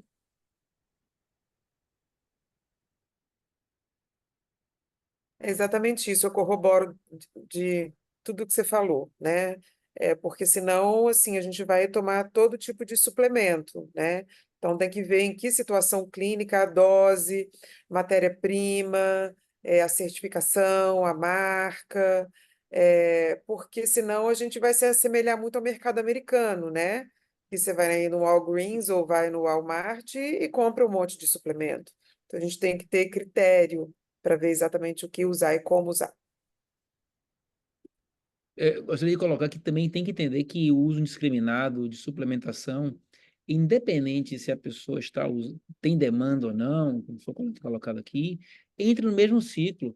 É um pensamento mágico, né? É a genética, o suplemento, algo vai fazer por mim, né?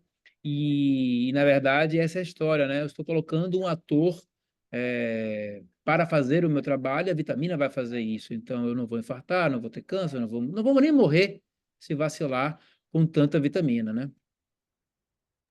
Eu acho que isso vende muito, né? Vez ou outra aparece alguma celebridade, alguma personalidade que fala que toma X ou Y de suplemento, então eu acho que a gente precisa ter muito critério, muito cuidado com isso. E o alimento em si, o alimento in natura, o organismo ele tem uma possibilidade de incorporar muito melhor do que o suplemento oral, né? Então, assim, se você puder substituir pelo próprio alimento, é muito melhor do que tomar o suplemento, né? E vitamina também, em excesso faz mal, né? Então, precisa ter esse cuidado também. Uma hipervitaminose D, que às vezes a gente pega no consultório, níveis de vitamina D de 80, 100, está relacionado com complicação, né? Do mesmo jeito que aumento de vitamina A. Então, você tomar indiscriminadamente, comprar na farmácia e começar a tomar por conta própria, pode levar a prejuízos, né? Então, a gente precisa desmistificar esse uso corriqueiro de vitamina também. Ótimo. Vamos para mais É, uma. Quer falar, exato. Moema? Vamos. Não, para você puxar as perguntas. Tá, então vamos para mais uma pergunta da Tinda. Ela também gostaria de saber se nesses novos estudos aparece o processo da telomerase ajudando no emagrecimento.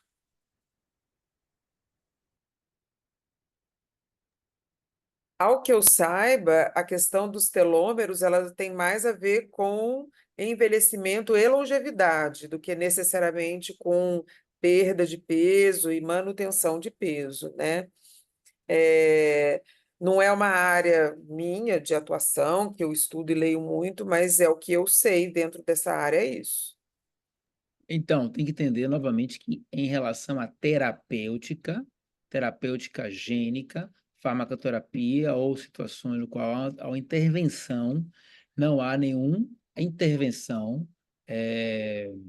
farmacológica ou prions ou imunobiológicos de intervenção gênica na obesidade. Né? A questão da telomerase, como o Nádia comentou, tem a ver com as pontas dos exons são amarradas por telômeros e essa estabilidade dos telômeros distais é que mantém a integridade da informação, que é o DNA, e essa perda, essa instabilidade dos telômeros é que permite com que essa cópia do DNA pelo RNA possa vir a ser parcialmente alterada e quando elas vão se fechar, podem gerar alterações. Então, o envelhecimento é o principal fator e as alterações de telômeros, que a telomerase é a enzima que trabalha com isso, pode trazer alterações do envelhecimento, senescência, doença cardiovascular e neoplasias. Então, por isso que a gente fala que a longevidade está associada com telômeros bons e estáveis e telomerases que funcionem bem. Quanto melhor funciona. Agora, o que funciona, o que faz bem a uma telomerase, a um telômero e uma telomerase funcionalmente ativa? É não estar inflamado, não ter agressões, não ter nenhuma situação externa que venha agredir. E aí a inflamação, é o álcool, é a poluição, é o estresse, é o cortisol, são todos elementos que são falados, né, e replicados várias vezes nas nossas conversas. Inclusive o peso é uma situação na qual está associada, né, excesso de peso, inflamação, como a gente falou, com a instabilidade dos telômeros, com o processo do aumento do envelhecimento, com as condições patológicas associadas com o envelhecimento, relacionadas com a obesidade, como o aumento do grau de chance de neoplasias e doenças cardiovasculares. Obrigada, doutor Marcos, pela resposta. Por último, a gente tem a pergunta da Cida Marques. Ela fala que concorda com a questão do conhecimento partir para tratamentos mais assertivos, e ela pergunta em relação à microbiota intestinal, para o doutor Marcos também. A ligação não ficou muito boa. Você pode repetir, por favor? Ela pergunta em relação à microbiota intestinal, em relação aos tratamentos mais assertivos. Cida, se você quiser abrir o microfone. Olha, o tema da microbiota não é um tema que eu trabalho. O microbiota é um trabalho da gastroenterologia. Entretanto, é um tema que eu acho interessantíssimo, porque, inclusive, a neuromodulação, a inflamação, a TFAO, TMAO, são a série de diversos elementos alimentares e condições de microbiota que, inclusive, interferem diretamente na questão da inflamação aterosclerose. Entretanto, a gente sabe que a condição ambiente gera uma condição de agressão, mas nesse momento a gente não tem certeza de que a intervenção vai mudar a condição e principalmente o desfecho. Então, em relação à doença cardiovascular, o estudo da saúde intestinal, da microbiota, é um estudo ativo em relação a entender como funcionam, mas nesse momento não existe terapêutica específica que a gente consiga. Tome isto, que você não vai ter aquilo, ou tome aquilo, que não você vai passar a ter tal condição melhor em relação à saúde cardiovascular. Em relação aos temas digestivos, doença inflamatória, é outro tema, tá certo? Que aí o pessoal que trabalha com nutrição, Flavinha, pode falar, trazer, a Laís quiser comentar. Porém, em relação à doença cardiovascular, é um tema em voga, na moda, como se diz, porém, a gente não tem soluções práticas, apenas informações de mecanismos e meios.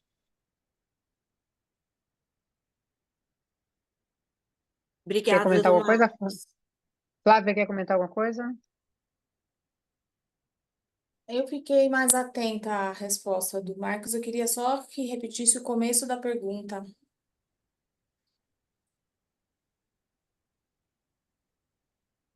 É porque a pergunta foi feita dessa forma pela Cida. Então, na verdade, a gente não consegue ter mais informações específicas sobre a pergunta.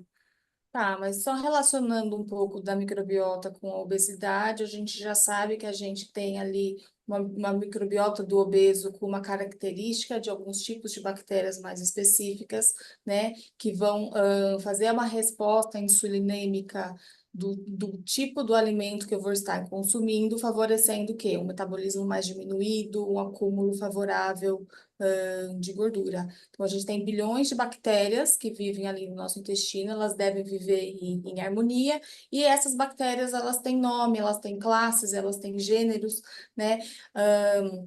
Pensando numa questão de obesidade, como a gente pode fazer essa modulação da microbiota, quando necessário, existe suplementação de fibras prebióticas ou probióticos, mas também, principalmente, uma alimentação com mais alimentos in natura, reduzir o consumo dos alimentos ultraprocessados, atividade física, controle do estresse, é uma das melhores estratégias que fazem a modulação da nossa microbiota. Então, a gente pode observar, né, que os ingredientes da receita, eles não são tão variáveis, né? A gente está sempre falando do estilo de vida, do comer de melhor qualidade, da atividade física. Então, acho que são nesses pilares também que a gente precisa investir antes de pensar numa suplementação, de um probiótico ou de qualquer outra coisa mais generalizada. Eu gostei disso que você comentou, Flávia, porque eu acho que assim, é importante a gente focar no simples, no básico e no simples, né? Uma boa alimentação, uma alimentação variada, uma alimentação in natura, que diminua o ultraprocessado, né? É uma atividade física, então é mudança do estilo de vida, manejo do estresse, né? Cessação do tabagismo, né? Ou de álcool, enfim. Esse básico simples, que de simples não tem nada, que é extremamente complexo, né? O que a gente vê nesses últimos anos é um monte de pesquisa, mas esse básico, ele, por si só, ele é suficiente para auxiliar em muito, né, o manejo da obesidade, né? Então, é lógico que o jeito que eu vou combinar os alimentos in natura vai fazer a diferença para o indivíduo, né? Mas o alimento ultraprocessado, a farinha, a gente sabe que eu vou ter que diminuir ela na alimentação mesmo. Então, assim, muitas vezes, ao invés de a gente ficar procurando um problema aqui, em suplementar em algo exógeno, eu vou tomar e vai resolver. Se a gente fizer a receita de casa, o básico, e depois a gente pensar no resto, no extra, eu acho que já faz uma diferença enorme, né?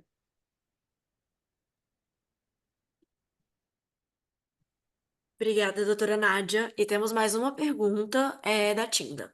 Ela fala que tem sido muito divulgado o uso do kefir, kombucha e frutas fermentadas como alimentos do bem para as bactérias do intestino. Qual a importância real de se adquirir esse hábito de ingerir esses alimentos? Creio que para os nutricionistas. Ou nutróloga, doutora Nádia também. Alguém quer responder? Eu vou ficar fominha. Olha, não, do kefir eu vou falar ontem da palestra que teve ontem da Nath, da Bioma Genetics, ela falando que nenhum desses alimentos tem concentração suficiente, né, das bactérias para que tenham, de fato, uma contribuição sobre a microbiota. Pelo menos foi a informação dada na palestra ontem. Eu não tenho, vocês quiserem comentar mais alguma coisa aí, eu não sei Eu os outros acho que alimentos. esses fermentados, eles acabam tendo ali uma quantidade boa de probióticos. A gente não tem o conhecimento de quantos e nem tão específicos, mas tem o benefício, sim. Deve ser consumido quando tiver indicação ou se tiver o desejo, sim.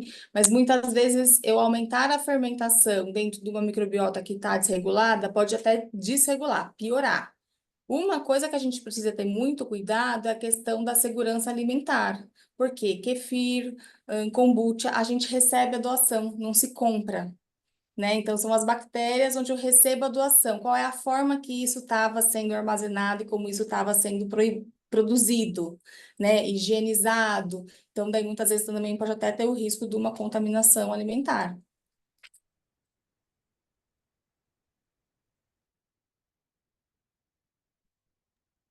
Obrigada, Flávia. E eu acho que agora, por último, temos mais uma pergunta da Natália para você, Moema. A Natália pergunta se você saberia detalhar se o exame nutrigenético é por sequenciamento genômico ou por PCR. Você sabe, Flávia? Eu não sei responder isso. Eu tinha pedido para o Rafael participar, mas acho que ele não está aqui, do pessoal do, da Bioma Genetics. Não sei, Se acho que não ele me não está aqui. engano, pelo que ele falou ontem, acho que era sequenciamento genético. Mas eu não tenho certeza, então é melhor. É melhor a gente se informar e te passar a resposta depois, né? Que aí a gente pergunta direitinho para eles. Amanhã eles vão estar aqui na clínica, né? O Thiago com certeza vai estar. E aí a gente pode fazer essa pergunta para ele e te responder depois, Nath.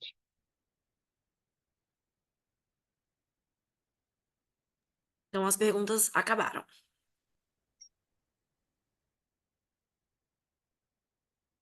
Olha Segundo aí, a doutora uma Adelaide, cientista que é, respondeu. é, A doutora Adelaide falou que é sequenciamento genético. muito bem. Eu acho que o nosso objetivo aqui era fazer esse encontro mesmo, escutar um pouco o que a nossa equipe pensa sobre isso, né? E o que que a gente pode agregar, né, com esses exames, quais são, a gente não tem as expectativas de resultado que a gente não tem, mas a ideia é poder fazer algumas modulações a partir do que os exames vão indicando, né?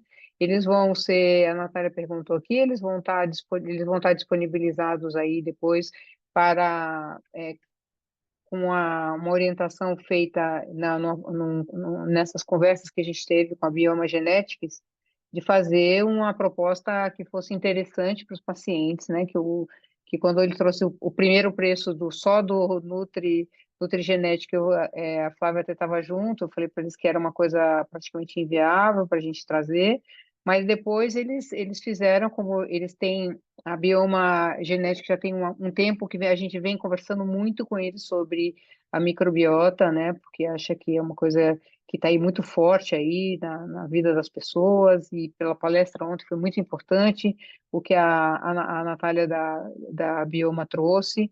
Então, eu acho que eles fizeram esse combo dos dois exames abaixo do preço de um deles, para vocês terem uma ideia, né? Então, é isso aí que a gente pode tentar trazer para quem estiver interessado em fazer, e a equipe do Avena vai acompanhar, né? Quem fizer o exame, a gente vai dar um suporte, né? O pessoal começa aí pelo pessoal da nutrição inicialmente, e se precisar de algum suporte da equipe médica também, da atividade física, são os indicadores que vão estar aparecendo aí. Então, é esse cuidado que a gente sempre traz as coisas para a clínica, né, com muita responsabilidade, muita preocupação com os pacientes, que seja uma coisa que agregue valor de fato, né, para o nosso projeto. Então, a gente traz aí, pensando aí realmente como uma possibilidade de inovação, né, que é uma empresa muito, muito científica, né, eles vão dar muito suporte para a gente, dessa semana toda eles estão dando palestras aí, a gente tem gravado para depois, para quem não está no indoor, a gente de alguma forma disponibilizar essas palestras também para que vocês possam assistir, porque eu acho que o conteúdo é de interesse de quem está interessado em fazer os testes, né? Então, esse é o caminho que a gente decidiu seguir, né? E fica aí essa nossa expectativa em poder contribuir valor ao tratamento de vocês, né? Eu acho que o que a gente puder agregar, poder ajudar de alguma forma, pincelar pontos que podem melhorar na resposta do tratamento e principalmente na manutenção de peso, é o que a gente é a nossa intenção e nosso objetivo hoje com tá trazendo para dentro da clínica esses exames, tá bom? Espero que vocês tenham gostado. Agradeço muito a equipe que falou, a equipe que participou. Praticamente estavam quase todos da equipe aqui. Eu acho que só não veio mesmo quem já estava trabalhando, que não conseguiu ajustar a agenda. Mas acho que todo mundo fez um esforço muito grande para estar aqui, né? Eu acho que esse é o compromisso da nossa equipe, né? É isso, se somos nós, né? Está na nossa raiz, né? Então, somos assim, somos unidos, compactos, interessados, dedicados, né? E apostando muito, muito em vocês, nossos pacientes, né? Então, fica aí o meu agradecimento muito grande a vocês, né? Que tiveram aí dividindo aí com essa experiência de vocês, o conhecimento. A gente, na parte muito específica, a gente não somos os especialistas, né? Mas eles vão estar aí na clínica permeando as informações científicas necessárias para que precisem para o manejo das informações, de como aplicar, como melhorar, tá bom? Agradeço muito a todos. Beijos. Boa noite, gente. Adorei. Boa noite. Boa noite. Boa noite, gente. Boa Até noite, mais. equipe. Tchau, tchau, Beijo. tchau, tchau. Bom Se ver todo cuidem. Tchau. mundo. Tchau.